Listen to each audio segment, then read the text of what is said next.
My name is Ryan Zhou. I'm the co-founder and COO of CoinJar, Australia's leading Bitcoin company. I've been a Bitcoiner for 3 years. I have previously started the world's first margin trading platform for Bitcoin. CoinJar is Australia's leading Bitcoin platform. We have wallet services on web and mobile, and we also provide an exchange service for consumers to easily buy and sell their Bitcoins.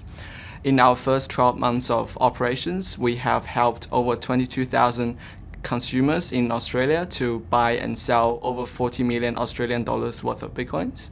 We are incredibly proud of our success in turning Australia into one of the leading countries in the world in terms of Bitcoin adoption, and we have many more exciting and interesting announcements to make in the next few months.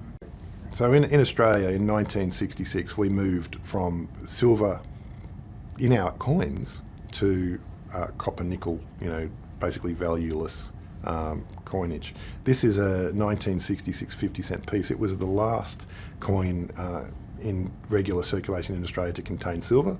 It contains 80% silver, which is roughly a third of an ounce. So in 1966, this was 50 cents. But when, nowadays at $22 an ounce, it's $8 roughly in silver alone. So you can see the purchasing power of this 50-cent piece has up 16 times, whereas the purchasing power of a regular 50-cent piece has stayed the same. So it's kind of obvious to anybody who actually looks at what happened to our coins that something's gone wrong. In 1910, Australia got their first their own coins. Up until then, we were using British coins. Our first coins were 92.5% silver. So from 1910 all the way through to 1945, they remained at this sterling silver, and that's where the pound sterling phrase comes from. From 1946 to 1966, when this little baby came out, they were reduced to 50%. So they devalued the silver precious metal content of their money by half nearly. And partly you could explain a lot of that by the fact that we had just finished the Second World War. But in 1966, we moved from pounds, shillings and pence to dollars and cents, and they used that opportunity to get rid of silver completely from our coins. So we went from 50% silver to coins that looked exactly the same, had exactly the same weight, had the same colours, but contained no silver at all. So this is governments taking our money, moving us from commodity-based money to valueless fiat currency. So we published a paper in the journal Addiction earlier this year, and so that was about from the Global Drug Survey. So we had over 1,000 drug users who had used Silk Road to purchase drugs. And what we found was that the majority of those people were male. The majority of them were in their sort of early 20s, so that was around the group. We were looking specifically at English-speaking backgrounds, so that was all we captured.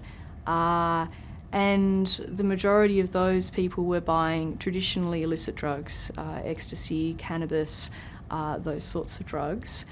There were also some people buying the newer psychoactives, so say 2CB and other, I guess there was one called 25I-N-Bone, which was particularly popular. So this group, the main reasons why they use Silk Road were actually quite congruent with the reasons why people use e-commerce more generally. So they were specifically interested in the convenience, greater range, better quality, the capacity to rate vendors. So these things, you could apply that to eBay or any other Amazon, that kind of thing. So it was less about drugs per se and more about e-commerce, I think, in the end. My name's Nicholas Gruen. I'm the CEO of Lateral Economics, Chairman of the Australian Centre for Social Innovation and the Open Knowledge Foundation Australia chapter. Bitcoin is could be a microeconomic miracle worker, and it could be a macroeconomic wrecking ball. So I don't look forward to the idea of Bitcoin displacing government-backed money. I look forward to the idea of Bitcoin supplementing government-backed money and disrupting and disintermediating the bloated, fat ticks of the financial system.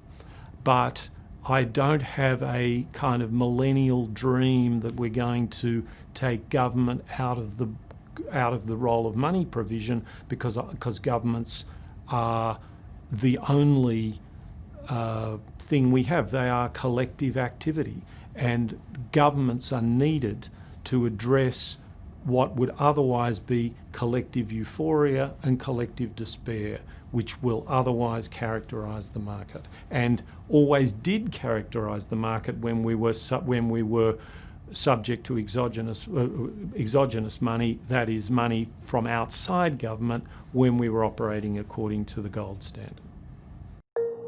In the fall of 2008, the world financial system nearly fell apart because of the incompetence and instability of the banking system.